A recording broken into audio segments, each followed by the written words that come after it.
Buenos días, soy Daniel Rosas, estamos en una nueva presentación del Mañana 360 y tenemos invitado muy especial, es el doctor Osvaldo Zavala y la doctora Irma Cantú. Irma Cantú es pues una amiga entrañable de la Universidad de Texas A&M y también el doctor Osvaldo Zavala viene de la Universidad de City of New York, entonces tiene una presentación muy importante porque es su último libro, Los carteles no existen, y además nos dio una conferencia muy interesante en Laredo College el día de ayer. Entonces, bienvenido, doctor. Gracias Osvaldo es fronterizo, en realidad, eres de Ciudad Juárez, ¿verdad? Así es, yo soy orgullosamente fronterizo, juarense, hasta la médula. Claro. La doctora Cantú nos dio ayer una presentación y me gustaría que nos recordaras cómo conociste a Osvaldo y cómo se dio esta relación. Bueno, agradezco mucho al Mañana por esta oportunidad y bueno, siempre es un placer y un poco un reto, ¿verdad? Presentar a un amigo que además de ser un autor importante, con un libro imprescindible, pues además es un amigo entrañable. Y les contaba ayer en la presentación que pues conocí a Zavala en el año 2000, y cuando lo conocí pues, era muy joven y sin embargo ya había sido corresponsal de proceso en Washington, D.C. Había empezado una carrera como periodista en el diario de Juárez desde los 16 años. Entonces, yo lo conozco cuando empieza su carrera de letras, pero en realidad él nunca va a abandonar esta tremenda curiosidad. Digo, siempre eres una persona con una boca llena de preguntas, siempre está preguntando yo. Hey, Osvaldo, no preguntes tanto, porque tiene esta gran curiosidad, nunca lo perdió y yo creo que tiene ese talento del periodista y al mismo tiempo, bueno, pues ha adquirido con un doble doctorado pues, todo este rigor que exige la academia. Entonces, en ese sentido, pues yo encantada de que a mi gran amigo le vaya muy bien y lo felicito por este libro que es imprescindible si queremos entender el asunto, uno de nuestros grandes males, nuestros grandes problemas, como es el narcotráfico, y al mismo tiempo leer desde una óptica completamente distinta a la narrativa oficial lo que ocurre en nuestro país, en un área que a todos nos concierne, con la cantidad de víctimas que hay como resultado de la guerra contra las drogas, pues yo creo que es un libro imprescindible. Y bueno, me agradezco muchísimo que te hayas tomado la molestia entre tantas presentaciones de venir a estar aquí con nosotros. Mencionabas algo sobre el doctorado que realizaste, uno en Estados Unidos, el otro en la Sorbona, ¿verdad? Y sobre los maestros, cómo se habían enterado sobre México. Cuéntanos un poco sobre esto, cómo nos ven desde otro continente, desde otros países a México. Pues es que hay una enorme presencia de mexicanos estudiando en el exterior, ¿no? Y eso es también gracias un poco al proyecto de nación que alguna vez fue fuerte y se organizó en México pensando, evaluando la intelectualidad y la vida intelectual de los mexicanos, no solo dentro, sino explorando fuera, ¿no? En París particularmente pues hay una casa, ¿no? Para que recibe a los estudiantes de posgrado, que está financiada con dinero oficial, ¿no? Y que protege y ayuda, auspicia a los estudiantes extranjeros. Al mismo tiempo, pues es una ciudad, París, de enorme convergencia, ¿no? Donde llegan pues, estudiantes de todo el mundo, y en esa ciudad universitaria pues yo tuve la oportunidad de interactuar, ¿no? Con tanta gente y intercambiar ideas. Entonces yo creo que como toda gran ciudad, ¿no? Como Ciudad de México, Nueva York, pues París es un lugar que recibe y produce estas conversaciones de una manera más productiva, ¿no? Claro. Y luego, pues estás trabajando actualmente en la Universidad de Nueva York. ¿Ahí qué experiencia te da y qué te motiva a estando en Nueva York, investigar sobre la frontera y hacer un libro sobre el tema de México y su violencia? Mira, yo creo que Nueva York ha cambiado mucho en las últimas décadas, yo creo que intensamente todavía más en la última década, y cada vez gradualmente ves este espacio donde los mexicanos migrantes y sus hijos y las generaciones que se van ampliando en esta ciudad, pues están modificando no solo, digamos, la parte de la industria del servicio que todos pensamos inmediatamente con la migración, sino también que están construyendo un nuevo espacio cultural, un nuevo espacio de significación política. Entonces a veces se me pregunta por qué quiero dar clases yo en Estados Unidos, Y aunque desde luego quisiera también dar clases en México y pasar más tiempo en mi vida en México, me doy cuenta que dar clases en una ciudad como Nueva York es en buena medida estar dando clases en Latinoamérica, ¿no? La mayoría de mis estudiantes, sobre todo a nivel licenciatura, son migrantes. Tenemos incluso muchos estudiantes DACA, ¿no? Estudiantes sin documentos, ¿no? Que vienen a estudiar la licenciatura y como es una universidad pública con un compromiso político muy serio, no solo se les recibe, sino se les protege, se les ayuda. Entonces la ciudad de Nueva York se convirtió en un santuario, afortunadamente, ¿no? Para la migración. Y mi universidad pública, que es una de las más grandes, de hecho posiblemente la más grande urbana, en un sistema urbano dentro de una ciudad, pues ha sido enormemente benigna, ¿no? Y en la recepción de esos estudiantes. Entonces yo creo que mi compromiso como maestro, como profesor y como investigador es mucho más congruente en ese tipo de institución desde Estados Unidos, porque en realidad, como te decía, pues estamos atendiendo, estamos dialogando y estamos tratando de educar a toda una generación de mexicanos, bueno, y no solo mexicanos, ¿no? Hondureños, nicaragüenses, peruanos, chilenos, argentinos, que han migrado por diversas razones a Estados Unidos y que están construyendo y modificando, y yo creo que para bien, por supuesto, el espacio político y cultural neoyorquino y estadounidense en general. Y eso lo ves tú también, Irma, tú eres de Monterrey, ¿verdad? Sí, de Monterrey. Doctora, ¿estudiaste en Estados Unidos o...? Yo hice la licenciatura en el TEC de Monterrey. Ajá. Y después la maestría y el doctorado en la Universidad de Texas en Austin, que fue donde nos conocimos. Y bueno, en el tema de los DACA students, nuestros estudiantes, los Dreamers, ¿verdad? Pues nosotros contamos con un buen número de este tipo de estudiantes y bueno, tienen todo nuestro apoyo y estamos muy interesados, todos los profesores, toda la gente que trabajamos en la universidad, de que pues se extienda, ¿verdad?, este permiso y que se consiga y se resuelva de alguna manera satisfactoria para todos, que son personas que ya fueron educadas en este sistema, que este sistema ya los tiene preparados. Ahora, mucha gente tiene una noción errada sobre el tipo de estudiante. Para ser un Dreamer, las condiciones no son sencillas. Tienes que tener ciertos promedios, no tener un récord criminal. Entonces, de alguna manera es lo mejor. Estamos hablando de los indocumentados más vulnerables, más inocentes y además más talentosos. Entonces, ¿por qué tenemos como, digamos, de este lado, viéndolo de otra manera? ¿Por qué vamos a perder este talento para que se beneficie otro lugar cuando ya se les educó en este sistema y lo conocen también, que han logrado quedar entre los más talentosos? Entonces, en ese sentido, pues sí, yo también tengo este compromiso con ese tipo de estudiante y estoy muy interesada en que pues, se resuelva su situación migratoria de una manera justa, de una manera que nos beneficie a ellos y a nosotros. Sin embargo, el discurso del presidente de Estados Unidos ha sido muy anti-mexicano y muy de calificar a los mexicanos como malas, pero bad people, malos hombres y malas personas. ¿Qué tan difícil ha sido para ustedes como mexicanos enfrentar esta política estadounidense tan agresiva contra los migrantes? Mira, yo creo que hay que pensarlo como en un arco histórico más amplio. Yo creo que el neoliberalismo en Estados Unidos está cada vez más entrando en una etapa de enorme violencia simbólica, no solo contra los migrantes, contra el mundo en general, ¿no? Y esto se debe porque, a la razón de que el neoliberalismo, sobre todo en su parte más pulida, está construido por una élite político-empresarial súper poderosa, que está mezclando entre el poder político y los transnacionales una enorme red de hegemonía.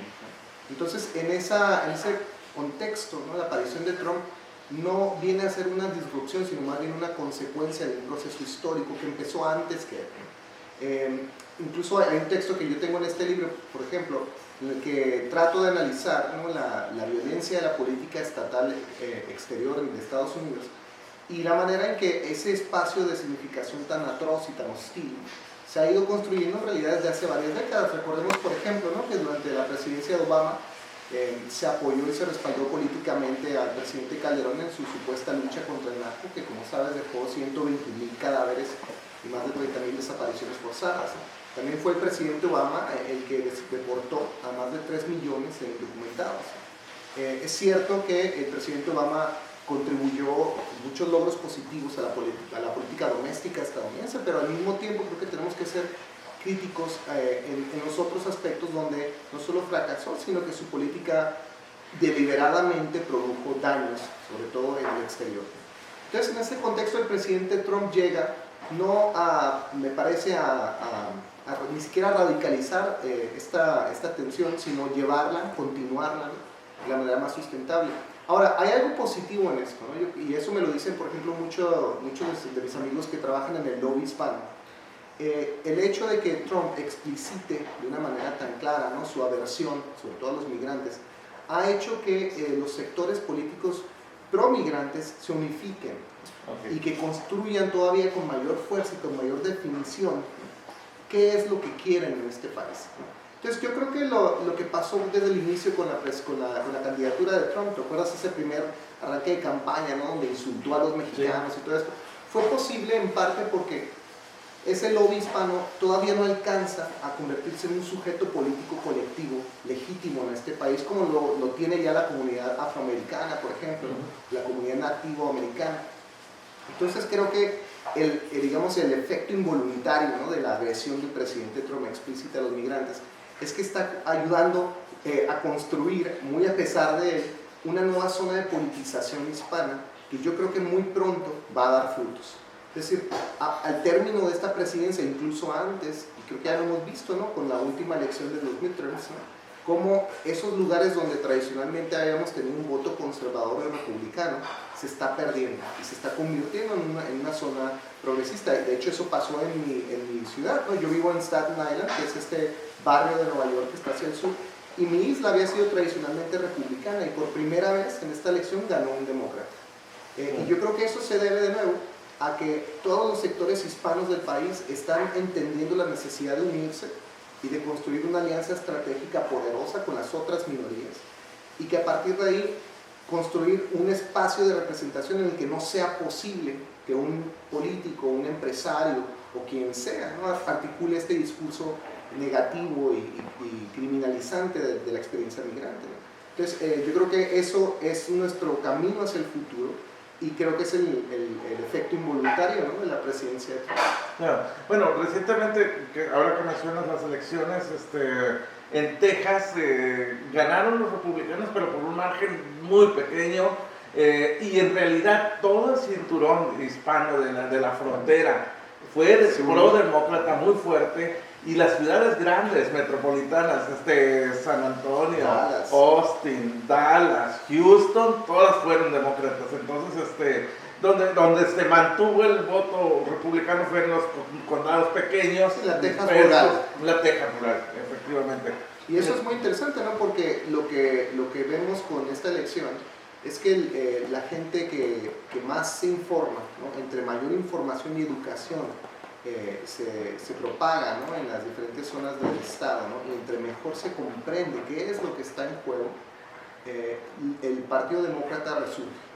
Y resurge finalmente porque, aunque no todo el partido, pero sí candidatos como Beto O'Rourke están no solo en el lado correcto de la historia, están apostando por la dignidad de la gente, ¿no?, por la libertad y por terminar con este ciclo de represión protofascista, ¿no?, que se ha articulado muy claramente y muy desafortunadamente desde la presidencia de Trump. Anoche hablabas del tema de la caravana que viene hacia Estados Unidos y cómo el gobierno de Estados Unidos está tratando de hacerlos ver como criminales. ¿Puedes explicarnos un poco sobre esto? Bueno, mira, lo que pasa es que Estados Unidos ha construido una hegemonía política dentro y fuera del país a partir de estas amenazas de seguridad nacional creíbles. De hecho, mucho del discurso exterior en Estados Unidos está afincado, está enraizado en la posibilidad o en la latencia de un ataque o de una amenaza real. Entonces, parte de lo que ha movilizado con mucho éxito en la segunda mitad del siglo XX, después de la Segunda Guerra Mundial, a este complejo empresarial militar, ¿no?, que se dirige desde Estados Unidos, es que haya algún espacio de guerra, algún espacio de amenaza. Eso lo vivimos, ¿no?, de los años 40 en adelante con la Guerra Fría, ¿no?, y el fantasma del comunismo, ¿no? A partir de los 90 lo intentaron con el narcotráfico y el terrorismo, y actualmente me parece la migración, sin necesariamente ponerle un nombre a ese fenómeno, se ha construido o se ha querido construir como una amenaza por sí sola. Es decir, que un grupo de desplazados, vulnerados, que vienen escapando del horror y la miseria y la precariedad de un país, vengan a pedir asilo, está siendo resignificado, ¿no?, como una amenaza por sí sola, por su propia presencia. Claro. Entonces, lo interesante de este discurso es que se ha ido depurando, ¿no?, de contenido, ¿no? Es decir, en los años 50 había un contenido específico de una ideología rival, ¿no?, el comunismo, ¿no? Entonces la guerra, la disputa era entre dos formas de pensar el mundo que competían. Cuando eso termina, la amenaza se convierte en un agresor sin ideología, como el narcotraficante, que a partir de una economía clandestina supone esta amenaza de seguridad nacional. El terrorismo, por otro lado, aunque aparece por momentos ideologizado, tampoco tiene realmente un parámetro nacional, ¿no? Porque, pues, como tú sabes, ISIS y estas organizaciones de terroristas no están necesariamente vinculadas a un Estado-nación, sino, en este caso, a una religión, ¿no?, un fundamentalismo. Pero la migración no tiene contenido político. Claro que lo tiene, pero en este discurso no, ¿no? Es decir, lo que se intenta acá es visualizar a la gente en sí, el hecho de la vida, como una amenaza. Y yo creo que eso es muy grave y es muy importante comprenderlo, porque en el momento en que se significa de ese modo, ya no se deslegitima a una religión, o a una economía clandestina, o a un poder ideológico, se deslegitima la vida misma. Entonces entramos en un momento de crisis en el que el agente agresor de nuestra seguridad es otro ser humano. Y ese es el problema más grave de este discurso securitario y por la razón por la cual hay que comprender, ¿no?, las estructuras de significación y de promoción de violencia de ese discurso. Claro. Y se llega a extremos donde se justifica, por ejemplo, la separación de los hijos con sus padres y de niños que de repente ya no van a encontrar a sus padres porque no los encuentran efectivamente el gobierno de Estados Unidos. ¿Tú coincides con esta Bueno, una de lo que, a propósito de lo que habla Osvaldo, uno de los puntos que me parece importante es este sentido de la vida, pero además es un miedo, parece generado por el extremo neoliberalismo al que se llegó, donde el miedo es realmente el miedo al pobre. Es terrible, porque es la porofobia la que está detrás, porque no parece que les moleste mucho que migren blancos o que migren millonarios. Eso no es tan preocupante. Lo que es preocupante es la combinación de pobreza y raza. Entonces, realmente es terrible, porque ellos son los que están pagando las consecuencias de una serie de políticas económicas que los ha vulnerabilizado, y además se acercan acá a venir a padecer de nuevo y dos veces otra vejación. Realmente es terrible. Sí, y es muy importante este sentido también, como tú dices, de odio o de preocupación ante la vida precaria, porque esta gente que intenta pedir asilo, ¿no?, y que intenta buscar una posibilidad de vida que no está simplemente ya en el espacio latinoamericano, aparecen en el horizonte de significación del securitarismo como una gente que no necesariamente agrede, pero que toma recursos naturales, ¿no? Es decir, el discurso lo que produce es un enorme egoísmo, ¿no?, de un humano ante otro, ¿no? Es decir, yo tengo esta tierra, tengo mi casa que es bonita y tengo mi poca agua que nos queda, ¿por qué la voy a compartir con otro? Claro. Entonces el problema y la latencia de esto es que estamos entrando en una etapa de tal vulnerabilidad global ante el cambio climático, ¿no?, la escasez de agua, la escasez de recursos, que la agresión misma es tener que compartir. Doctor, hay una parte de su libro muy interesante donde menciona que la coincidencia entre estas zonas donde hay guerras, donde hay luchas, donde hay desplazados, son precisamente zonas muy ricas en recursos petroleros, mineros, árboles y todo esto. ¿Puede explicarnos un poco? Mira, a partir de 2007 en adelante, Estados Unidos abrió dos frentes de geopolítica que son paralelos y que se complementan, ¿no? Uno de ellos, desde luego, es el sector securitario. Entonces, sobre todo desde la presidencia de Bush, pero con mayor definición durante la presidencia de Obama, se establecieron diferentes canales de comunicación con el presidente y con el ejército y las Fuerzas Armadas en general para convencerlos de la necesidad de combatir al narcotráfico. ¿no? Entonces, para ello lo que hicieron es construir pues, una historia, una narrativa en la que se informaba al presidente a partir de supuestos reportes de inteligencia y trabajo de campo, que en varias zonas del país había una semiautonomía criminal por parte de los llamados cárteles. Esto, yo no sé si el presidente lo interiorizó como real o no, eso no lo podemos saber, pero esto sin duda está detrás de la construcción de esta estrategia militar para combatir al narcotráfico. Es decir, la estrategia que, como sabemos, llevó a esta enorme devastación en varios centros del país fue en buena medida articulada desde y por Estados Unidos y con la aquiescencia de nuestro presidente, desde luego, pero en una decidida comunicación y consecuencia con la política estadounidense.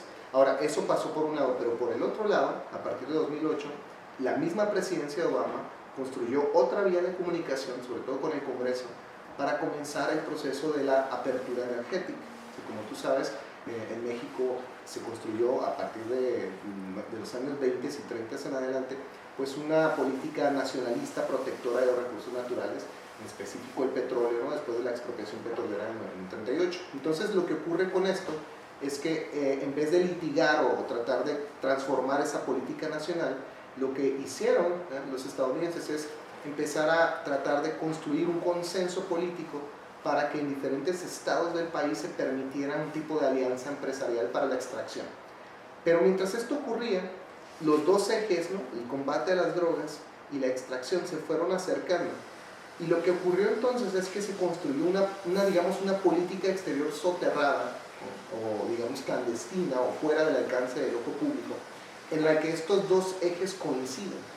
Entonces, en estados como Tamaulipas, o Guerrero, o Chihuahua, si uno junta estas dos formas de estructurar lo político, estas dos agendas, vamos a ver que coinciden muchas veces, no solo en tiempo, sino en causa, ¿no? Es decir, por ejemplo, en el estado de Tamaulipas, después de que empiezan estas guerras, ¿no? De los Zetas, ¿no? Por tomar el control de la región, supuestamente el control del paso de la droga, ¿no? Al mismo tiempo empezó a invertirse en infraestructura para, por ejemplo, construir un oleoducto, ¿no? Uno de los oleoductos más importantes y más costosos por su longitud en el país. Atraviesa medio estado, ¿no? Y llega a cruzar parte de la franja fronteriza.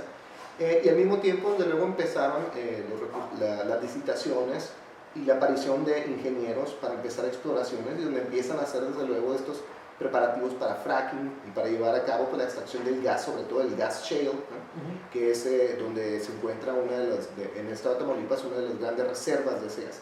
Entonces, en el momento en que empieza la militarización, la consecuencia lógica de este argumento entra con mayor claridad, ¿no? Porque si ves que estos dos puntos coinciden, entonces nos podremos explicar mejor el recurso de la violencia como una manera para desposeer a los habitantes de esos territorios, de su tierra, para despojarlos, para acabar, ¿no? Con enormes problemas de protección de territorios comunales, ¿no? Y a partir de ahí permitir la extracción. Entonces esos mapas coinciden, pues, ¿no? Es decir, donde hay violencia del narco, en realidad hay un proceso extractivista ocurriendo paralelamente. Correcto. Y es ahí donde también se dan las limitaciones a las libertades, entre ellas la libertad de prensa. Mencionas en tu libro también de que donde han las agresiones a periodistas, muchos de ellos son agentes del Estado, son los gobiernos estatales, los gobiernos locales, los que son agresores y que no se investigan. Y una frase que me llamó la atención es: el Estado no se quiere investigar a sí mismo, ¿no? Artículo 19, que es esta ONG que se ha encargado de pensar en las agresiones contra periodistas, entre otras cosas, publicó hace un par de años un reporte en el que mostraba estadísticamente cómo cada 7 de 10 agresiones las habían hecho contra periodistas, las habían hecho agentes de Estado, es decir, policías, políticos, militares, y no traficantes. Y sin embargo pensamos, ¿no? Incluso los propios periodistas que salen a pensar, ¿no? Como gremio, ¿no? Preocupados la violencia contra periodistas y contra medios, generalmente piensan que su mayor enemigo es el llamado crimen organizado, ¿no?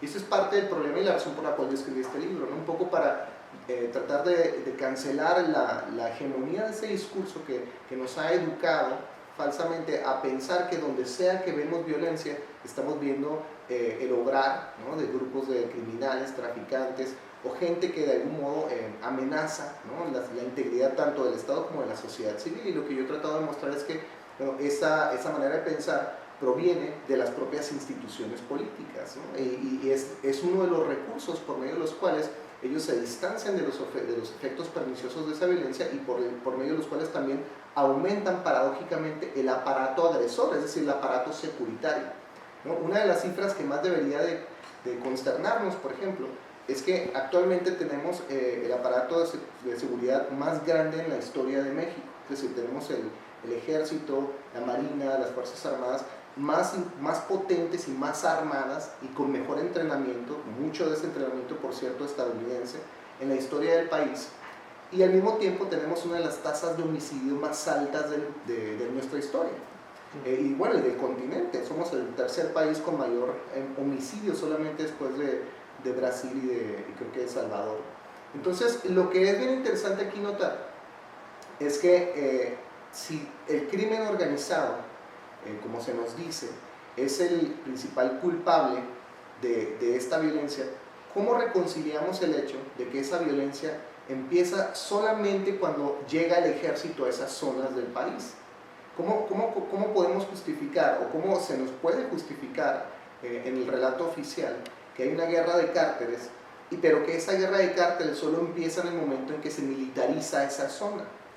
Entonces ese es uno de los grandes problemas que no hemos podido comprender puntualmente, en parte porque el Estado insiste en esta narrativa que luego los medios reproducen con demasiada docilidad, en la que se insiste en que pues estamos viendo una guerra de cárteles en diferentes zonas del país, o que los cárteles mismos empiezan a entrar en un tipo de diversidad de acción, donde empiezan, por ejemplo, ya no solo a mover drogas, sino a secuestrar, a extorsionar, a la trata humana, ¿no?, los asaltos, es decir, se comportan ya como si fuesen los dueños de todo tipo de criminalidad. Entonces, ese discurso pues nos impide pensar críticamente. Claro, y mencionas ahí algo interesante porque precisamente en el título de tu libro, Los cárteles no existen, se ve la relación del Estado que a veces permite o deja que estas bandas o supuestos grupos existan, y luego da un mensaje que nosotros los medios reproducimos y se convierte en la realidad. Y contabas ayer el caso de Camarena y su involucramiento de la CIA. ¿Puedes darnos Pues mira, esto que presenté ayer es parte de un nuevo libro que estoy escribiendo, un tipo de secuela más o menos. Próximo libro que espero terminar el próximo año. Este libro pues era una serie de afirmaciones, ¿no?, de esta crítica que yo estoy haciendo al discurso oficial, la manera en que opera en los medios de comunicación y en los productos culturales que todos consumimos, ¿no?, como el cine, las series de televisión, la música, el arte conceptual. Pero el nuevo proyecto lo que quiero hacer es una historia intelectual de ese discurso, es decir, mostrar cómo literalmente se construyó, ¿no?, a partir de las décadas en un arco cronológico consecuente.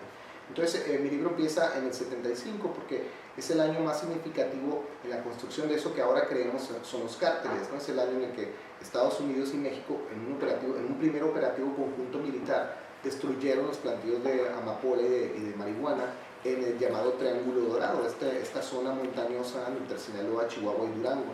Eso ocurre en el 75, pero en vez de producir el efecto deseado supuestamente, que era acabar con el narcotráfico, en realidad lo potenció por dos razones. Primero, porque deslocalizó, ¿no?, la idea de este círculo de producción en la montaña y lo llevó más bien a una zona urbana. Es decir, lo que pasó a partir de ahí es que la Dirección Federal de Seguridad, esta policía política del régimen priista, apoyada en el ejército, que desde luego es obediente a los designios del poder civil en ese momento, relocalizaron un tipo de federación de traficantes en la ciudad de Guadalajara, y a partir de ahí empezaron a repartirse el mapa, ¿no?, del tráfico de droga. Por supuesto, completamente con el poder, la protección y la vigilancia del ejército mexicano. Estos traficantes originalmente eran incluso algunos de ellos policías mismos, ¿no? Miguel Ángel Félix Gallardo, que era el jefe de ese grupo, el llamado jefe de jefes, pues había sido un policía estatal en Sinaloa, y en el momento en que empieza a organizar este mapa de tráfico, pues literalmente carga con una charola, ¿no?, con una placa de la Dirección Federal de Seguridad. Lo mismo el famoso policía. Pues eran, digamos, hombres del mismo sistema. La palabra narco incluso no se pensaba de ese modo, ¿no? Los traficantes eran en realidad en ese momento pues, un imaginario más bien precario, rural, ¿no? Lo que uno piensa del narcotráfico en los 70s y 80s se parece más a las películas de los hermanos Almada, ¿no? Estos rancheros, ¿no? Sin muchísima educación, que por falta de opciones pues se dedican a mover algo de droga y generalmente terminan mal esos relatos, ¿no? Los traicionan, los matan. En la famosa película, por ejemplo, La Banda de Carro Rojo, pues los matan los sheriff, ¿no? Y entonces el último momento en el que vemos a uno de los hermanos Almada es cuando se está muriendo de un balazo. El sheriff le dice quiénes son tus aliados, quiénes son tu gente, y lo último que dice el traficante es: yo no sé cantar, y se muere, ¿no? Es decir, el acto ético que le queda al traficante en los 80s es morirse con dignidad, porque no tiene poder alguno. Entonces, ese imaginario, que es el que está, digamos, circulando en esa época, no solo no se corresponde con lo que está pasando, sino que más bien lo oculta, ¿no? Porque lo que está pasando es que quienes realmente detentan poder en el narcotráfico son agentes de Estado. No solo no están siendo perseguidos, sino que están plenamente integrados a una economía de poder, ¿no? Entonces, el caso Camarena ocurre en ese contexto. Es decir, en 1985, Enrique Camarena, que era este agente de la DEA, adscrito a la oficina de la CIA en México, de pronto es secuestrado, torturado y asesinado, y la narrativa oficial de ese delito culpa a los traficantes mexicanos, a Caro Quintero, a Miguel Ángel Félix Gallardo y a Ernesto Fonseca Carrillo principalmente, del asesinato. Y la narrativa se nos dice que esto ocurrió por una venganza personal, sobre todo de Caro Quintero, que había perdido una enorme propiedad, un rancho que se llamaba El Búfalo, que está en Chihuahua, en donde se estaban cosechando unas 10 toneladas de marihuana, y que había sido devastado por un operativo de la DEA en conjunto con el ejército. Y supuestamente entonces Caro Quintero, en un arrebato de enojo vengativo, secuestra y asesina a Camarena. Ese es el relato oficial. El relato oficial que nos vendieron a los medios y que se sigue reproduciendo actualmente. Que mucha gente lo cree, de hecho, claro. Ayer en la conferencia algunos lo creían literal. Claro, y lo interesante es que cuando empiezan a hacerse más investigaciones profundas, incluso una propia investigación de la DEA, otro relato emerge, ¿no? Y entonces se empieza a cuestionar no solo la culpabilidad del crimen, sino que aparece un contexto todavía mayor, que es el contexto de la Guerra Fría, ¿no? Entonces lo que ocurre en este otro entendimiento, que es un entendimiento crítico desde luego y que no ha logrado tener todavía un consenso hegemónico alrededor de él, pero que sin duda está poniendo en duda, ¿no?, el relato oficial, es que Camarena en realidad lo que encontró en sus investigaciones en torno a la actividad de los traficantes y la Dirección Federal de Seguridad es que los traficantes mexicanos estaban colaborando como agentes informales de la CIA en la lucha contra el gobierno sandinista de la revolución y para financiar a la guerrilla de los contras, ¿no? Entonces lo que produce Enrique Camarena en ese momento es una amenaza a ese sentido de la Guerra Fría, ¿no? Enrique Camarena se da cuenta de que bueno, su propio gobierno está financiando ilícitamente a las contras en Nicaragua con dinero del narcotráfico. Entonces, cuando él entiende esta conexión, es que es secuestrado. Ahora, lo que dicen reporteros como Charles Bolden, que investigó el caso, o académicos como Peter Dale Scott, que es un diplomático que después se convirtió en un investigador académico en la Universidad de Berkeley, es que probablemente la propia CIA, ¿no?, en México, pidió al gobierno mexicano, en este caso a la Secretaría de Gobernación, que dirigía a los traficantes por medio de la Dirección Federal de Seguridad, que secuestraran a Camarena para ver qué tanta información manejaban a esta operación clandestina para financiar a los contras en Nicaragua.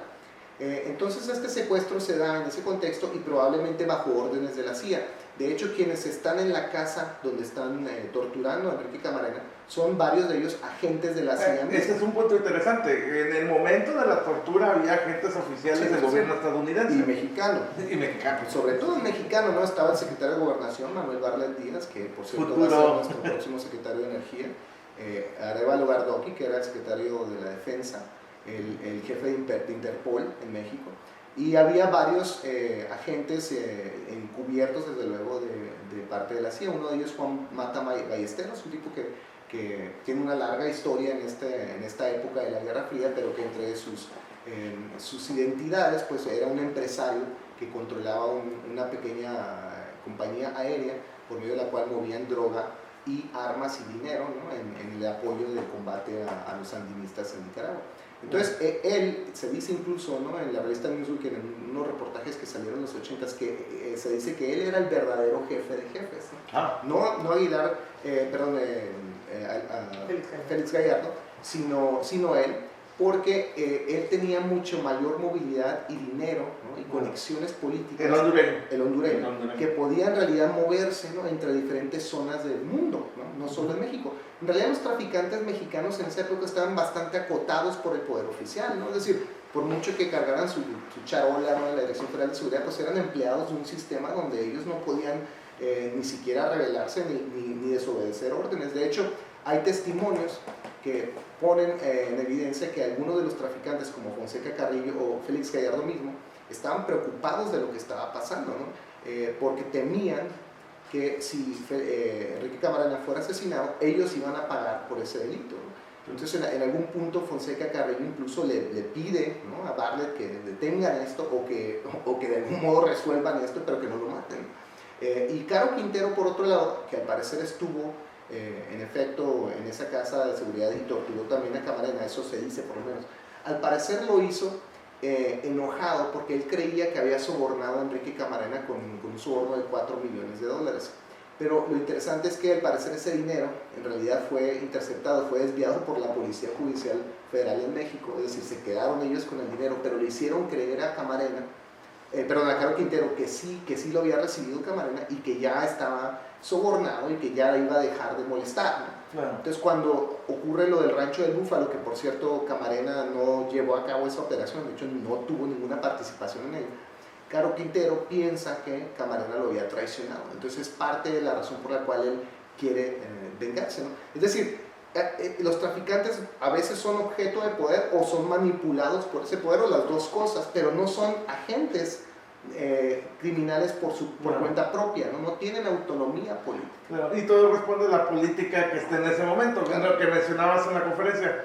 Todo esto fue por marihuana, que ahora es legal. Es legal en todas partes. Solamente la producción de marihuana en California pues desborda, ¿no? Los sueños guajiros de los traficantes en los 80s, ¿no? Las ganancias que deja en un año, ¿no? la marihuana californiana no tiene precedentes en la historia del narcotráfico, o por lo menos de la marihuana en México, ¿no? Es decir, en un año me parece que hay unas ganancias de $24 mil millones en marihuana, en California nada más, ¿no? Entonces, entendiendo esas dimensiones, resulta irónico, ¿no? Que en los años 80 hayamos tenido un escándalo binacional y que una persona haya tenido que ser asesinada, un agente, y tantos más, ¿no? Terminaran en la cárcel o desposeídos de su tierra, ¿no? Como muchos de los campesinos, por ejemplo, que sembraban, entre otras cosas, marihuana, ¿no? Y que tuvieron que pagar, ¿no? el alto precio de una política prohibicionista punitiva y militar que no decidimos en México y que en realidad fue articulada en Estados Unidos. La gran ironía de todo esto es que esta continuada historia de tragedia y de violencia está siendo decidida por un poder otro que no es el nuestro. Hay un periodista colombiano que me parece que es importantísimo para leer en este contexto, que se llama Germán Castro Caicedo, que más o menos en los años 90 hizo un análisis parecido para el caso colombiano, y él titulaba su libro Nuestra guerra ajena.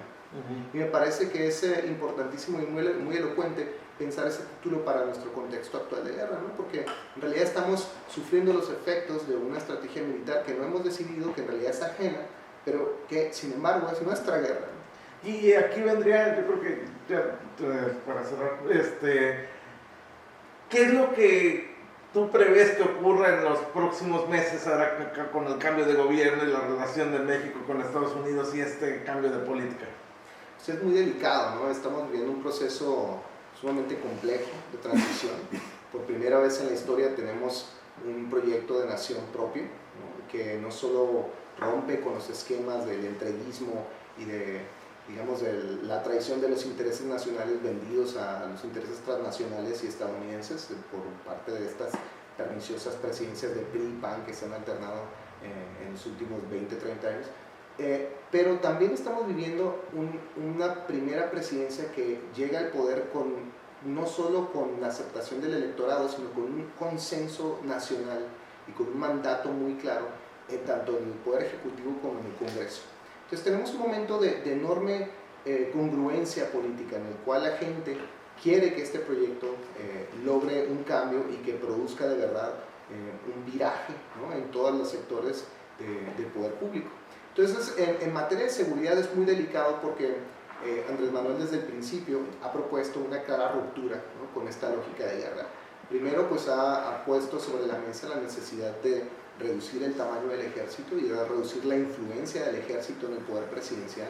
Uno de los mecanismos que está previendo para esto es cerrar el llamado Estado Mayor Presidencial, que es un equipo de militares de alto rango que están constantemente acompañando al presidente en sus labores diarias.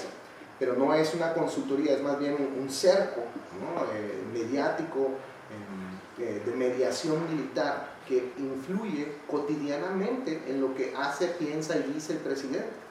Entonces, desde su candidatura, desde su campaña, López Obrador entendió la necesidad de deshacer esa injerencia del poder militar en el poder civil. Entonces ha propuesto desbandar ese Estado Mayor Presidencial y regresar esos militares a la Secretaría de la Defensa Nacional, donde pertenecen originalmente. Otro de los mecanismos que está contemplando es cerrar y completamente disolver, ¿no?, el Centro de Investigación y Seguridad Nacional, que es el Servicio de Inteligencia que fue creado en 1989 para reemplazar a la Dirección Federal de Seguridad en esta nueva era, ¿no?, de la seguridad nacional y del ataque al narcotráfico. Y lo tiene que hacer, en mi opinión, porque esa agencia es la que con mayor claridad ha articulado la política estadounidense militar.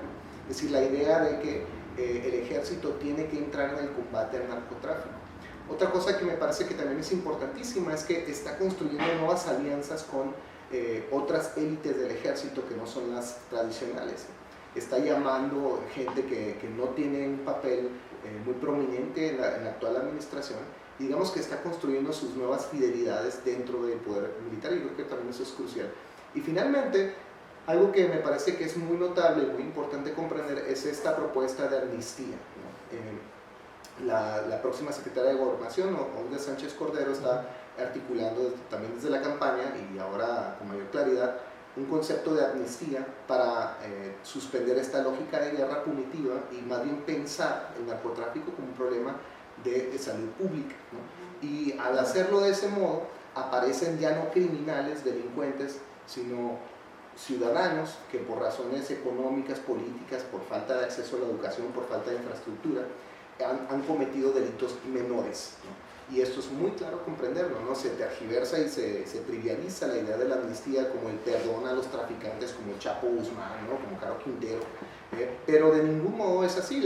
Claramente ha dicho la próxima secretaria de Gobernación y los juristas que acompañan esta reflexión que el proceso de amnistía está dirigido a sanar el tejido social que ha sido deliberadamente destruido por nuestras propias Fuerzas Armadas.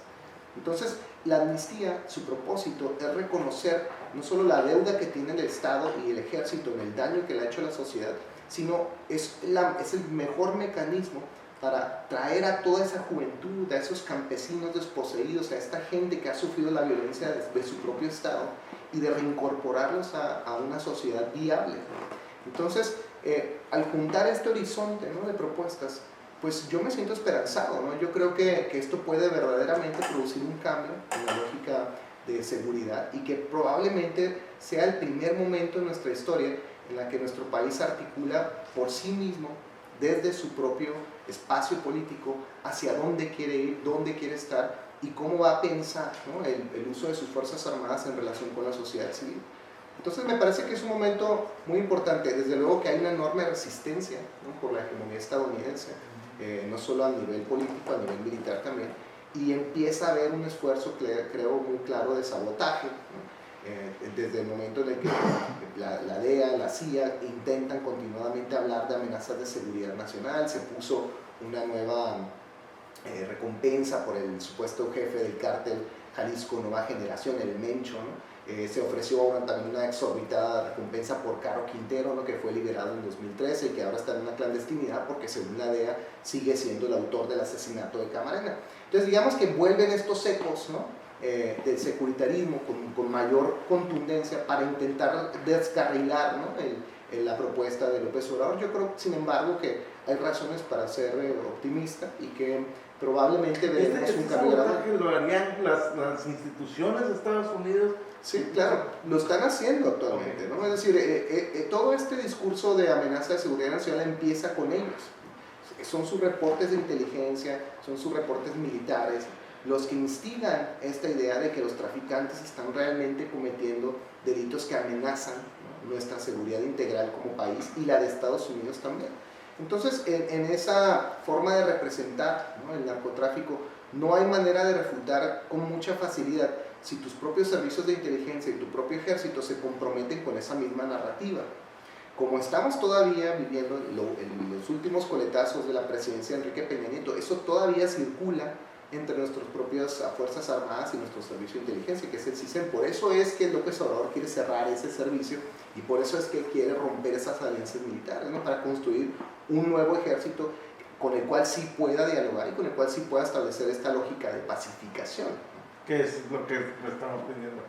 Doctor Irma, me gustaría mucho que nos dieras un cierre sobre esto. ¿Qué reflexión te da la conferencia que nos dio Osvaldo Zavala y qué a ti te parece que debe permear entre la sociedad como las ideas que nos trae?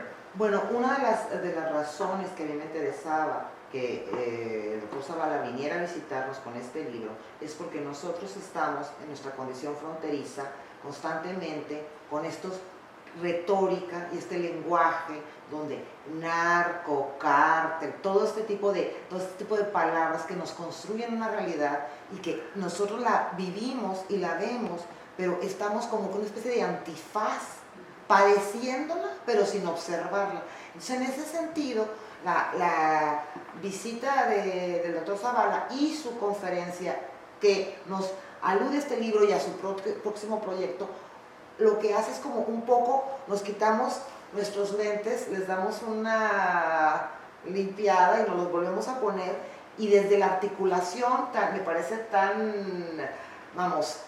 bien armada, donde no nos dejas ningún cabo suelto, empezamos a ver con mucha más claridad estos hechos que tenemos enfrente, vistos y revisados desde una posición otra, donde nuestros ojos son capaces de traducirlo a otro contexto y que tenga cierto sentido, y no que lo veamos, nada más vemos la explosión y nunca vemos quién puso, quién fue el que provocó esto, sino solamente estamos padeciendo el resultado de una toma de decisiones que están completamente ajenas y articuladas desde espacios que están alejados de lo que nosotros podemos resolver o ver. Ya con esta conferencia empieza uno a tener sentido muchas cosas que nos pasa, que vemos todos los días.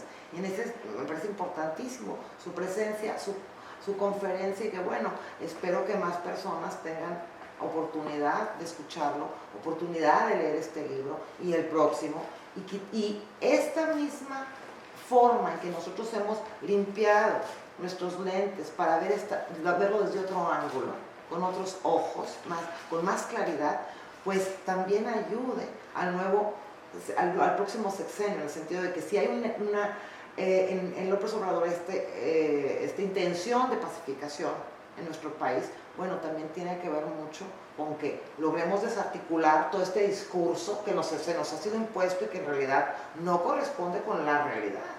Claro. Y que sin embargo nosotros, como dice, bueno, nuestra guerra ajena, sí, porque claro, nosotros somos los que ponemos los muertos. Bueno, el proceso de pacificación sería dejar de poner nosotros los muertos, y para eso necesitamos ver, revisarlo desde otro punto, este discurso que nos ha sido completamente impuesto y manipulado, ¿no? Y en ese sentido me parece muy importante, y le agradezco muchísimo su presencia, y al mañana que hace posible, al Laredo College también, pues que hayas venido a visitarnos, y por supuesto que ya estamos listos para el próximo libro, y ahora sí, con anterioridad a ese día, bueno, le avisaremos a la audiencia, pues para que nos acompañe de nuevo y nos vuelvas a dar otra revisión de lo que esté ocurriendo ya en el contexto de, efectivamente, el próximo gobierno.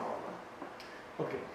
Pues muchas gracias, esta fue una presentación para el Mañana 360, estuvo con nosotros el doctor Osvaldo Zavala, la doctora Irma Cantú, muchas gracias por tu participación, y es muy alentador de veras el libro que nos estás dando y tus ideas muy refrescantes. Gracias. Muchas gracias, Daniel, por la invitación, por la oportunidad.